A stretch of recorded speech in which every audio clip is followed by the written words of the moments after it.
11. Thank you for inviting me. I just thought that before I leave, I should share some information with you. In fact, the meeting I just came from was with Extractive Industry Transparency International, or EITI.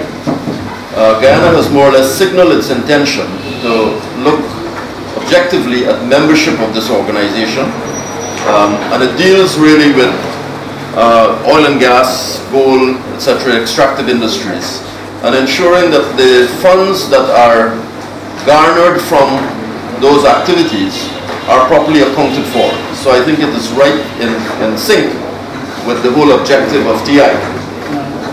There is a Mr. Jonas Mossberg who's in the country. Unfortunately, he's not staying on. I did ask whether he has time available if you would wish to meet with him.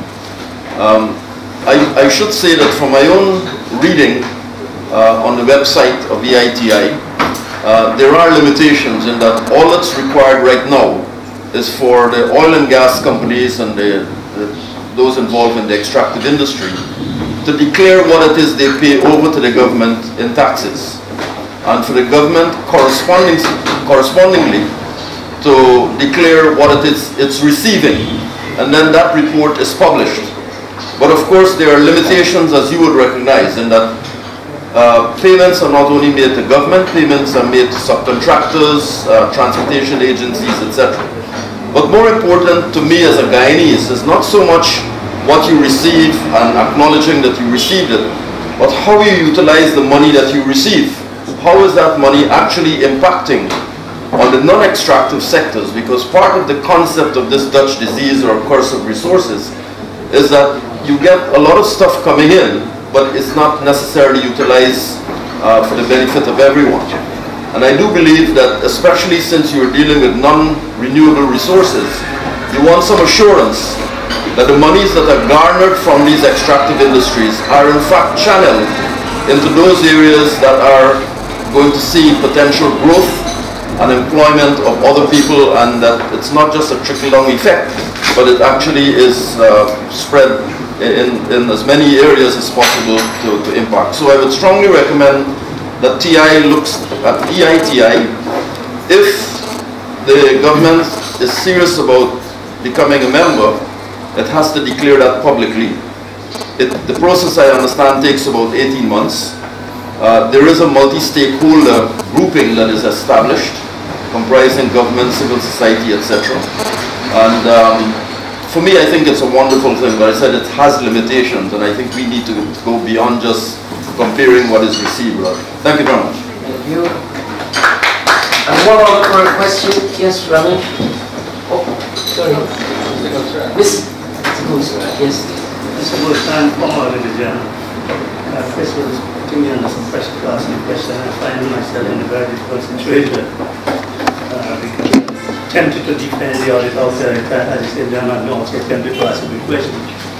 But I'd like to offer a few comments, one on mission and one on the about the fund, which I think everybody knows my view.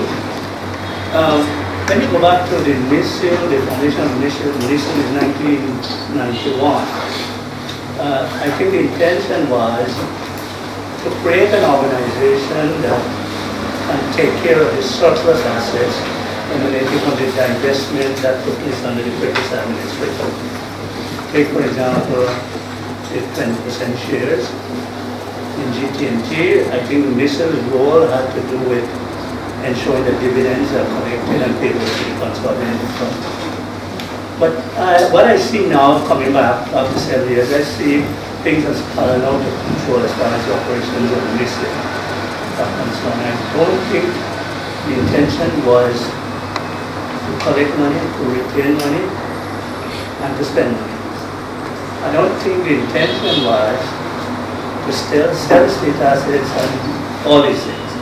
And I'm very hopeful that in your 2011 report, you need to go back to see the document that created this sale and to see whether it is operating in accordance with that. And to the extent it's not, then I'm sure you'll raise that as a concern.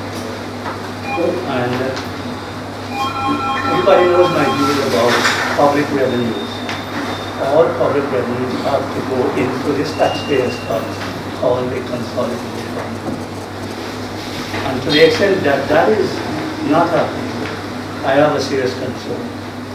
Because the consolidated fund is managed by the National Assembly in the sense that they have to sanction all expenditure, but who is guaranteeing that all monies that belong to the consolidated fund end up in the consolidated fund? The other example is the lottery fund, and you know my views. I don't know if you've sought the advice of the Attorney General or the Attorney General volunteered to give you that advice. I'm not sure. But obviously, I said that the Attorney General's advice is seriously flawed, in the sense that the lottos, the 24% gross proceeds from the sale of lotteries, no expenses paid, it's like a license fee, and the money should go to the consolidated fund. That should not have been retained, and even if that were retained, only Parliament has the authority to sanction expenditure. Therefore, even if you retain it and you put it in another bank account, you ought not to spend that money unless you get Parliamentary approval. Mr. Auditor, I hope you can look into these things and, you know, you didn't protect our interests. I'm now a private citizen. I ask that you look into our interests. Thank you very much. Thank you. Mr. Dowling will respond to the two comments, questions, and then we'll have the final two. I think Mr. Singh was just making a statement. But concerning the Latopon and the NISL, yes, as I said, I will be looking at the whole issue. And with the Latopon, I did say that the previous Auditor General, Mr. Goolsaran, has raised some issue. I will be having a meeting with him to see the issues, including meeting back on the Attorney General who made the ruling, and meet with the current Attorney General to see that the issue, what the final results to be for this issue. So I've taken note of that, and I've already said that I will be meeting with Mr. Goolsaran. In terms of NISL, yes, I did say that I will look back at all things, but there was a 2002 act, that's in the 1991 act, that brought NISLs on the board with a separate memorandum of understanding that they are used, the way they are using their operation. So at some point of time, I will maybe need to look back at all these issues, and as I said, I will be looking at it in the 2011 KG report. Is it going to be quick, please? Chris has asked me to read it. I looked at the 2010 report, and there is a note to the financial statement saying $23 billion moved from some special bank accounts into the consolidated fund. You know, those special bank accounts that have been reporting on for years, that the money that are transferred to the consolidated. The note said the money has been transferred to the consolidated fund. But I looked at the published accounts which reflect the receipts and payments of the consolidated fund. I'm not seeing that figure. Please, can you look at it? It's $33 billion. All the public discussions for the longest while raised issues about money being wasted on various kinds of projects. One of the frustrations of citizenship in Guyana is that we have supremely unresponsive public bodies and institutions. They don't answer questions, they don't explain anything, and they don't account for it. I was very relieved to hear about the value for money audit. So I'm wondering whether the Auditor General has a role. So when we hear about these roads that are built and disappear repeatedly, is there something that your office is supposed to be doing in that regard to allay our fears or to address the wastage of taxpayers' money? And in relation to again the same value for money audits, I mean, I work with housewives who have to manage and feed their families on very little money. And some of the questions they raise, for example, is, you know, why is it that, take for example the East Bank Road, why would you spend money this year widening a section of it paying for people to move their fences and so forth so that you can put lights all the way to the airport and you can fix the culverts and so forth.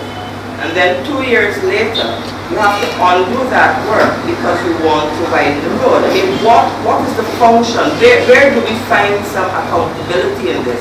Please don't tell me, Carmen. Who is supposed to deal with these things? And because you see, the pensioners and the public assistance people and the housewives and the teachers and the public servants supposed to be carrying some criminal cases to court because somebody is wasting our money. And it is not right. And we're talking about value for money audit and so on. So to what extent is your office able to answer these concerns that we have and to address the misbehavior? Thank you very much. In terms of the roads, the office also has 3 engineers attached to the office. And they are responsible to looking at all capital projects, roads, buildings. The problem is that we do not look at 100% of these items because as an external auditor, we do a test check. However, having select our sample, we go out there and check them. And if there's overpayment on the contracts, this is being brought out in my report. And if you read it, you will see several cases of overpayment.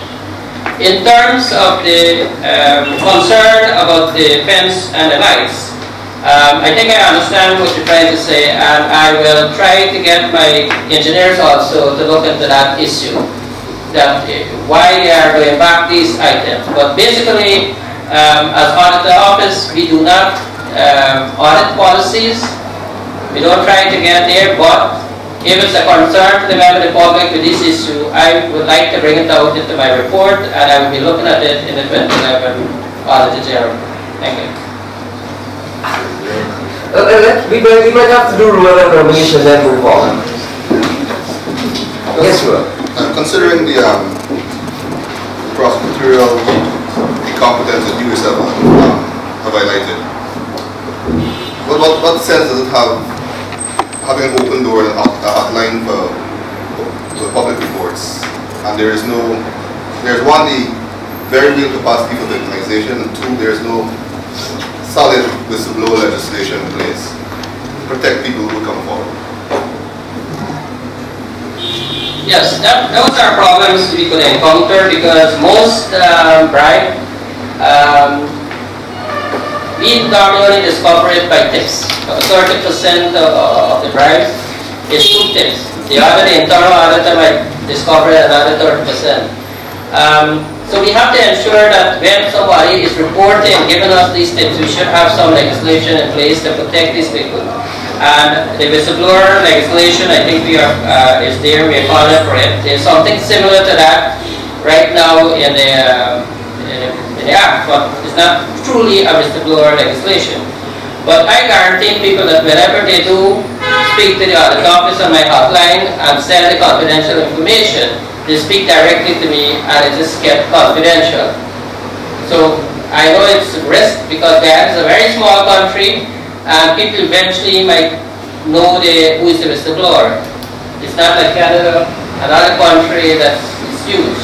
But yes, we need those type of legislation in order to protect the whistleblower. Ramesh. Yeah, Mr. Chairman, you mentioned earlier that the minister is being audited through the direction of a minister or ministers. I understand the minister is government wholly owned by government. Why is it doesn't fall under your review? No, NISA is audited by the Audit Office. It is audited by the Audit Office. I have audited NISA and I audited the consolidation up to 2004. It's not contracted out, I'm the auditor.